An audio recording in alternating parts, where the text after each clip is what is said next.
Hare Krishna friends, so we are going to study today 11, 12, 13, and 14. Again, please make sure you watch the video, the diagram, because we're now talking about the secondary creation of the material universe, Mahavishnu entering the seeds, the eggs, and that section, that discussion. Okay, Hare Krishna. Hare Krishna friends, here we are, verse 11. And verse 11 starts, Sahasra, 1,000. Shirsha, heads. Purushaha, person. The Supreme Person has thousands of heads. And thousands doesn't mean literally 10 times 100. It just represents an unlimited or a very, very, very large number. Sahasra akshaha. Aksha means eyes. So thousands of eyes, sahasrapat, pat means feet, and thousands of feet, sahasra bahur, thousands of arms. Vishvatma, all-pervading soul. Like Vishnu means all-pervasive, and Atma, or the person who is all-pervasive. Sahas ramsaha, sahas ramshaha. This means an amsa is like a little fragment. Sometimes this is translated as thousands of rays. Bhaktisiddhanda here is translating this as the source of thousands of avatars, or like manifestations of Krishna. And Sahasrasu, which means thousands of souls. So the Supreme Person has thousands of heads, thousands of eyes, thousands of feet, thousands of arms, is all-pervasive, is the source of thousands of avatars, and the source of thousands of souls. And Bhaktisiddhanda translates this verse. The Lord of the mundane world, Mahavishnu, possesses thousands of heads, eyes, and hands. He is the source of thousands of avatars and his thousands of subjective portions. He is the creator of thousands of individual souls. And then his purport says, Mahavishnu, the object of worship of the hymns of all the Vedas. And he's referring to this because here I have in the study guide that in the note that in the Rig Veda, which is the oldest of the Vedas, section 10, verse 90, there's a verse called the Purusha Shukta, and it starts, Sahasra Shirsha Purushaha Sahasrakshaha Sahasrapat, which is exactly the same as here, this. Thousands of heads, the Supreme Person has thousands of head, thousands of eyes, thousands of feet. And then this is similar in that person is all-pervasive, Vishvato. So very similar. So Bhaktisiddhanda says, Mahavishnu, the object of worship of the hymns of all the Vedas, is possessed of an infinity of senses and potencies, and he is the prime avatar Purusha, the source of all avatars. So you see, even though it says Sahasra, it really means infinite. Okay. Hare Krishna friends, so now we're on verse 12. Verse 12 starts, Narayanaha Sa Bhagavan. Now, before we get too much into this, in my opinion, which is about this important, I think that the next verse should have came before this verse, but it is what it is. And so if you remember from the diagram, Mahavishnu is lying in the Viraj river. From his sleep, unlimited little seeds come from the pores of his skin, and they enter into the material universe. And in each one of those seeds, they expand, and inside the seed, it's half full of water. That water is called the causal ocean, and in it is laying Mahavishnu, but now called Vishnu or Narayan. So this verse is describing that, okay? Narayanaha Swa Bhagavan. The Supreme personality of Godhead, Mahavishnu, is called Narayana. And Narayana means, Ayana means shelter, and Nara means people. So Narayana is the shelter of all people.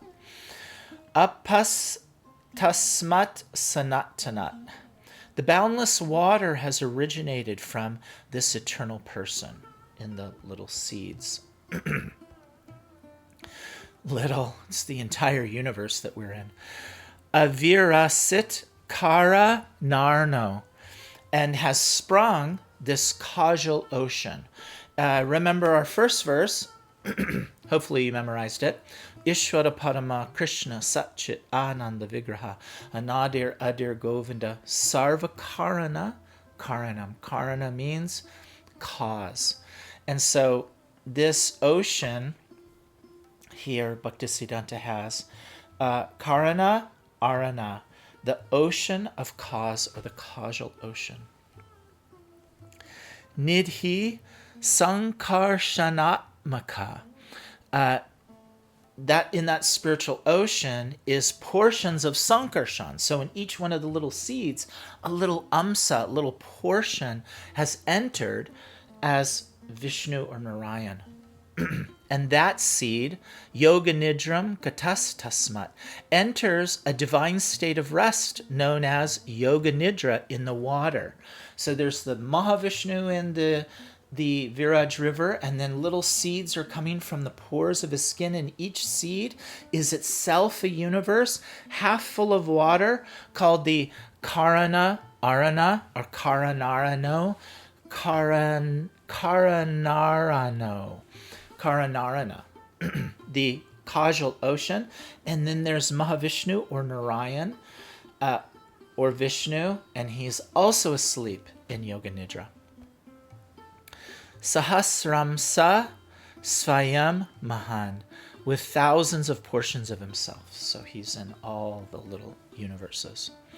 And the translation here by Bhaktisiddhanda, the same Mahavishnu is spoken by the name of Narayan in this mundane world. From that eternal person has sprung the vast expanse of water of the spiritual causal ocean, the subjective portion of Sankarshan, who abides in Paravyoma, the above supreme Purusha with thousands of subjective portions, reposes in a state of divine sleep, Yoga Nidra, in the waters of that spiritual causal ocean. The next verse will kind of tie it together. Purport. Yoga Nidra, divine sleep, is spoken of as ecstatic trance, which is of the nature of bliss of the true subjective personality. The above-mentioned Ramadevi is Yoga Nidra in the form of Yogamaya. Cool. Hare Krishna, friends. Here we are in verse 13. And it starts, Tad Roma Bila Jaleshu. From the pores of Mahavishnu's skin, Bijam, seeds, Sankarshanasyacha, of Sankarshan. So from the pores of Mahavishnu Sankarshan's skin comes little seeds. Bila, Roma Bila Jaleshu means like the hole where the hair exists. So Roma means a hair. And then we have Haimanyanandi Jatani. Golden eggs are born. And this Haimanya, will be calling Brahma, who is born from a golden lotus, Hiranya Garbha, born from a gold. Gold is Hiranya. There's a demon in the Bhagavatam stories whose name is Hiranya Kashipu, gold and pillows. So Hiranya, Haimanya means gold. Maha Bhuta Vritanitu, and that those seeds, when they appear, they're covered with the great elements. And remember, the great elements are those things that Maya birthed from her interaction with Shambhu and that would be false ego, the senses, the material elements, and all that stuff. And so Bhaktisiddhanta's translation is, the spiritual seeds of Sankarshana existing in the pores of skin of Mahavishnu are born as so many golden sperms. These sperms are covered with 5 great elements. And the study guide, the translation of the purport in the study guide is, the primary divine avatar resting in the spiritual causal ocean is so immense that countless universe seeds sprout from the pores of his divine form. Okay, so one thing to take note is we have now this situation where we have Mahavishnu, Sankarshan, laying in the Viraj River. From the seeds of his pores come a little ocean inside the seed with another Mahavishnu who's laying in it asleep. Now, little means our entire universe is one of those seeds. But that's also called the causal ocean. That's also called Mahavishnu or Vishnu. And so they're not really different. They're simultaneously the same and different. Kind of hard to explain. But the ocean that Mahavishnu is laying in the seeds is called the causal ocean. The Viraj River that Sankarshan, the big Mahavishnu, is lying in, is also called the causal ocean, but also called the Viraj River. The seed that Mahavishnu is laying in, or Vishnu or Narayana is laying in, is not called the Viraj River, but sometimes called the Milk Ocean. And that Vishnu is sometimes called Kshirandakshay Vishnu, and Kshira means milk. So there's a lot of names that kind of get passed back and forth. Which Vishnu are we talking about? Which causal ocean are we talking about? And so to keep it uniform and clean, Mahasankarshan, who's laying in the Viraj River, I'm not going to call that river the causal ocean, though it's sometimes called the causal ocean. And the Mahavishnu or Vishnu that's laying in the seed, that I'm going to call the causal ocean or the ocean of milk. So Viraj River, ocean of milk, just to keep it clear. You'll see it sometimes it's back and forth and gets a hair confusing. So let me read this again. The primary divine avatar resting in the causal ocean is so immense that countless universe seeds sprout from the pores of his divine form. These sequences of universes are distorted reflections of the boundless spiritual realm.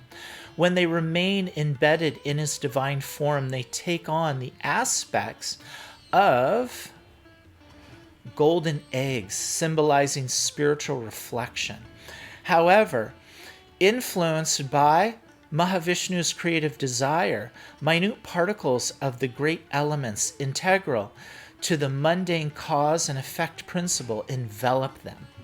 These golden seeds, carried by Mahavishnu's exhalation, enter the vast space of the limited potency of Maya, where they expand due to the influence of the great elements.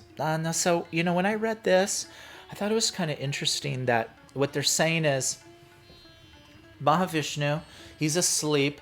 He's so massive that basically the molecules that are coming out of the pores of his skin, like we have sweat molecules, are they themselves full universes like the one that we have here.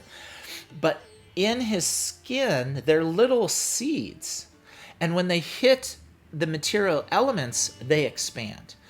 I've heard that story before. It's called the singularity, and it's what science says how the universe was created, that we had a little seed that was full with all the elements, all time, everything was within this little uncalculable seed, and at some point it banged or blew up or expanded.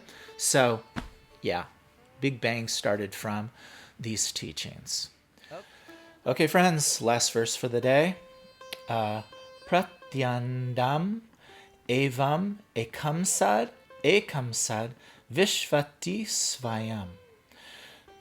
So going backwards of these two lines, personally, Svayam, Mahavishnu, Vishvati, enters ekamsad, eka one, amsa portion.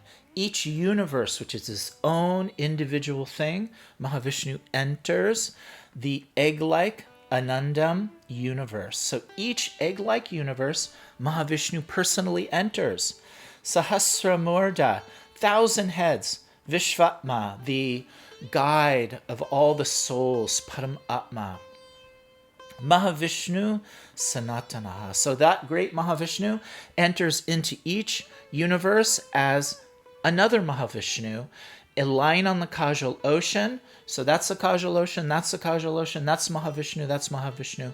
They're the same thing, but they have slightly different jobs to do, as will come up very soon. And so the translation is, the same Mahavishnu entered into each universe as his own separate subjective portion. The divine portions that entered into each universe are possessed of his majestic extension. They are the eternal universal soul, Mahavishnu, possessing thousands of heads. And then the purport, Mahavishnu lying in the spiritual causal ocean is the subjective portion of Mahasankarshan. He entered as his own subjective portion into those universes. These individual portions all represent the second divine Purusha, lying in the ocean of conception, or the causal ocean, and is identical with Mahavishnu in every respect, as he is also spoken of as the divine guide from within of all souls. So,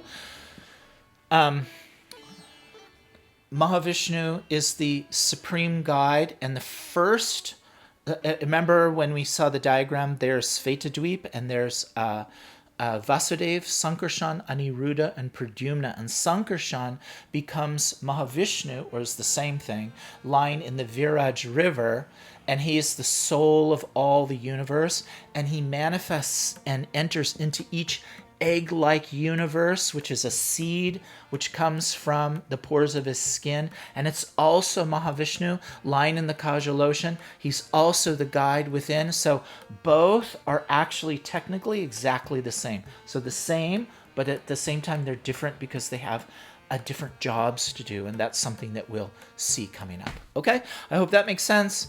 And I'll see you next time. Hare Krishna.